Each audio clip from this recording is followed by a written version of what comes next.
हमें यहाँ पे ज्वाइन किया आज के प्रोग्राम में वज़ीर सनत पंजाब मियाँ असलम इकबाल साहब और सीनियर सहाफ़ी राना अजीम साहब हमारे साथ मौजूद हैं। मियाँ असलम इकबाल साहब, आपने गुज़श्ता दिनों जो प्रेस कॉन्फ्रेंसेस की उनमें ये बताया आवाम को मीडिया की वसातत से कि अब तक हुकूमत पंजाब की जानिब से इकदाम क्या किए गए, किन किन ज़ख़ीरा अंदोज़ों पर हाथ डाला गया, उनसे कितना माल कब्ज़े में लिया, किस नर्ख पर उन्हें फ़रोख्त किया। लेकिन इस सब के बावजूद ये अशियाए ख़ोरनोश की कीमतों का बढ़ जाना, उस पर हुकूमती इकदाम क्या हैं? बिस्मिल्लाहिर्रहमानिर्रहीम। बहुत शुक्रिया सर आपका। सर गुजारिश ये है कि जब भी माह रमज़ान का महीना आता है या कोई भी इस तरह का इवेंट आता है तो आपने अक्सर देखा होगा कि जो नाजायज़ मुनाफा हो रहा है वो मुनाफाखोरी के चक्कर में जो हैं वो गरीब आवाम का एहतसाल करते हैं, गवर्नमेंट की रिट को वो चैलेंज करते हैं। कल मैं अभी जो आप बात कर रहे थे कि नाजायज़ मुनाफाखोरों को और ज़ख़ीरा अंदोज़ों को जो हमने पकड़ा, ऐसे जस्ट 30 सेकंड में आपको मैं डिटेल देना चाह रहा हूँ कि पिछले जब से मैं प्राइस कंट्रोल कमेटी का चेयरमैन बना हूँ उस वक्त से लेकर अब तक तकरीबन आप कह सकते हैं कि कोई 800 मिलियन का जुर्माना अब तक किया गया है। बेशुमार बंदों के ऊपर हज़ारों की शक्ल में FIR भी दी गई है और सैकड़ों की शक्ल में जेल भी भेजा गया, लेकिन उसके बावजूद जो है वो मुनाफाखोर फिर इस चक्कर में रहते हैं कि कोई ना कोई जब इवेंट आएगा तो उस इवेंट के ऊपर आकर फिर वही सिलसिला करेंगे। इसी तरह जो होर्डर्स थे उनको पकड़ा गया और तकरीबन मैंने पिछले दिनों जो फिगर्स दी थी वो तकरीबन 2.9 बिलियन रुपीस की थी, जो उनका माल कॉन्फिस्केट किया गया और उसके बाद उसको मार्केट में लाकर जो DC का एक मुकर्रर करदा रेट होता है उस रेट के ऊपर बेचा गया। लेकिन इसके बावजूद ये सैलाब यहाँ पर थमा नहीं। कल मैं बाज़ारों में गया, रेडी वालों के पास गया तो जो रेडी वाला चीज़ 50 रुपये की मार्केट से लेकर आ रहा था, मीन के पीछे जो मंडी है वेजिटेबल एंड फ्रूट मार्केट, वहाँ से 50 रुपये की केजी लेकर आ रहा है तो यहाँ पे 150 रुपये की बेच रहा है। जब कहा गया कि ऐसा क्यों कर रहे हो तो उसके पास कोई जवाब नहीं था, एक ही जवाब, साहब जी पिछो बड़ा महंगा आंदा है। अब उस बात को आज सुबह मैं वेजिटेबल एंड फ्रूट मार्केट में चला गया, मुतलका DC, मुतलका chairman fruit market, सेक्टी market committee तमाम को लेके मैं वहाँ पर था। जब मैं जब उनकी जहाँ पर बिड होती है, जिसे हम उर्फ़ आम में बोली कहते हैं, मुख्तलिफ़ प्रोडक्ट की, सब्ज़ियों की और फ्रूट की, उन तमाम जगहों पर गया और इस बात की तस्दीक मैंने की कि यहाँ पर जो चीज़ है वो सस्ती है जो किसान बेच के जा रहा है, लेकिन यहाँ से जो ले जाकर नाजायज़ मुनाफाखोरी कर रहे हैं, जो मार्केट में 50 रुपये वाली 150 और 200 की बेच रहे हैं, उनका बंदोबस्त करने की ज़रूरत थी। उस हवाले से हमने इक़दाम ये किए कि हर बंदा, अगर कोई ठेले वाला है या कोई दुकानदार है, जो DC ने सुबह को मार्केट कमेटी के मुताबिक उसकी प्राइस को डिटरमिन किया है, वो एक कार्डबोर्ड हर प्रोडक्ट के ऊपर, जितनी भी, अगर उसकी रेडी के ऊपर, ठेले के ऊपर अगर 10 प्रोडक्ट भी पड़ी है तो वो 10 कार्ड लगाएगा वहाँ पर। यानी प्राइस कंट्रोल कमेटी के आने वाले दिनों में इकदाम क्या होंगे, उसे क्या कार के तहत बेहतर किया जा सकता है, इस पर बात होगी। नाज़रीन, यहाँ वक्त हुआ एक शॉर्ट ब्रेक का।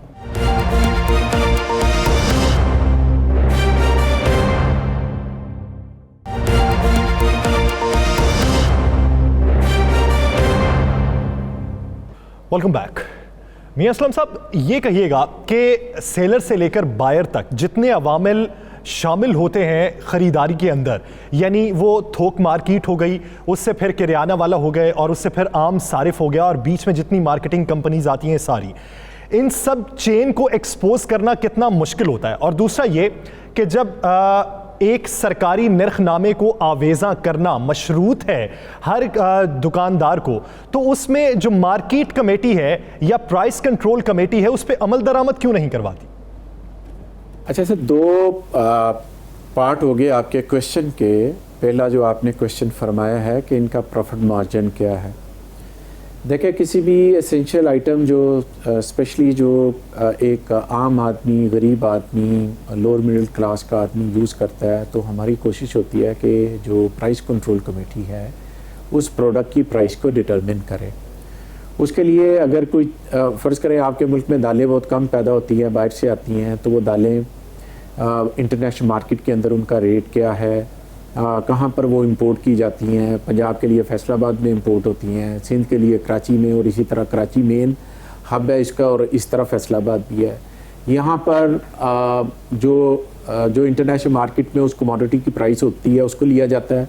उसके बाद आगे आकर इसको इस प्रोडक्ट को यहाँ पर आके तो उसका मज़ीद प्रोसेस उस फैक्ट्री के अंदर किया जाता है। करने के बाद उसकी एक प्राइस निकालते हैं और एक सर्टेन मार्जिन के साथ हम इजाज़त देते हैं कि आपने लेट से चने की दाल है, मसूर की दाल है, मूंग की दाल है, वगैरह वगैरह तमाम दालें, तो इसका एक प्रॉफिट मार्जिन हम डिटरमिन कर लेते हैं।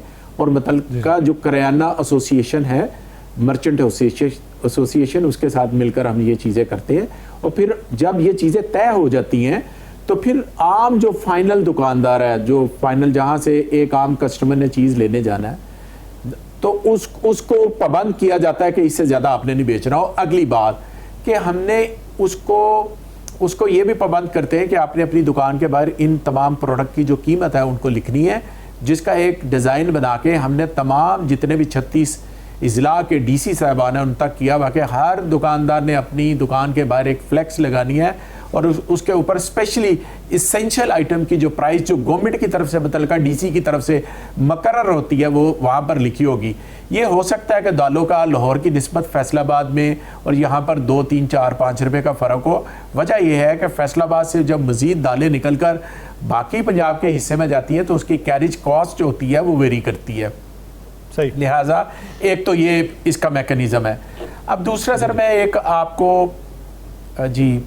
और आपको चीज़ यहाँ पर मैं बताता चलूँ। देखें, हम इंसानों के माशरे में रहते हैं, यहाँ पर ऊपर नीचे जो भी है, कोरोना आया तो कुछ अच्छे लोग थे जिन्होंने अपने प्राइस उसी पर रखी, कईयों ने 1-2 रुपये चीज़ों को कम भी किया, लेकिन बहुत से ऐसे भी थे कि जिन्होंने 10 रुपये वाली चीज़ जो है वो 100 रुपये की कर दी।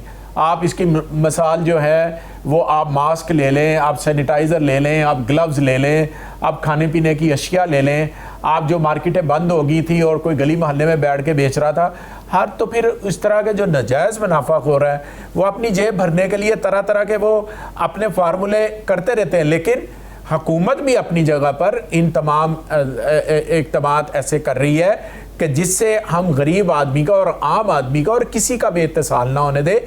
इसके लिए मैं भी फील्ड में हूँ।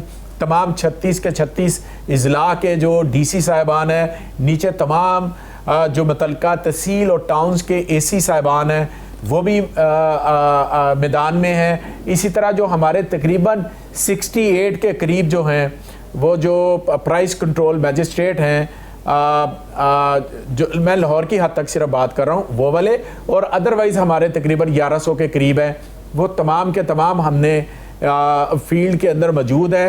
मियां साहब, कल से डेडिकेशन पे कोई शक नहीं है, आप काम करते हैं, अच्छे तरीके से करते हैं, उस पर कोई शक नहीं है। उम्मीद ये करते हैं हम कि आने वाले दिनों में हालात कुछ बेहतर हो सके, आवाम को रिलीफ मिल सके।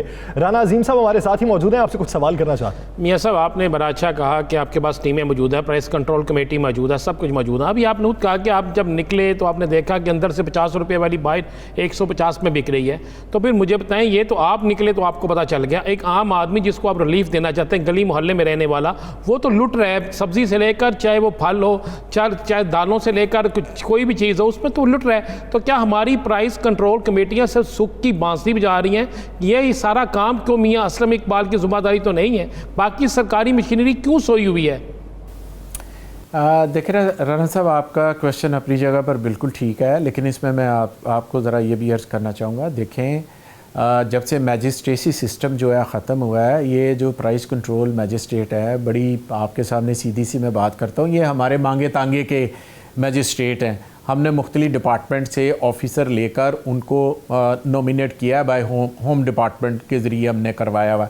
मैजिस्ट्रेसी सिस्टम आपके मुल्क में पहले होता था, अब वो सुप्रीम कोर्ट में उसका केस चल रहा है। हम कोशिश कर रहे हैं, प्राइम मिनिस्टर पाकिस्तान से भी हमने रिक्वेस्ट की है कि एज़ अर्ली एज़ पॉसिबल जो मैजिस्ट्रेसी सिस्टम है इसके हवाले से अटॉर्नी जनरल और जो फेडरल लेवल के जो हमारे लॉ मिनिस्टर हैं उनके ज़रिए सुप्रीम कोर्ट में रिक्वेस्ट की जाए, हम्बल रिक्वेस्ट की जाए कि काइंडली जो मैजिस्ट्रेसी सिस्टम है उसमें स्पेस दी जाए, ताकि अगर वो मुल्क के अंदर आएगा तो उससे जो प्राइस कंट्रोल का मैकेनिज़्म है वो बेहतर अंदाज में हो सकता है। अभी तो आप देखें ना, कोई फिशरी डिपार्टमेंट का उसको किया हुआ है, कोई MCL का है तो उसको किया हुआ है, कोई फॉरेन फॉरेस्ट डिपार्टमेंट का है तो उसको किया हुआ है, कोई इंडस्ट्री डिपार्टमेंट का है तो उस बंदे को प्राइस कंट्रोल मैजिस्ट्रेट किया हुआ है।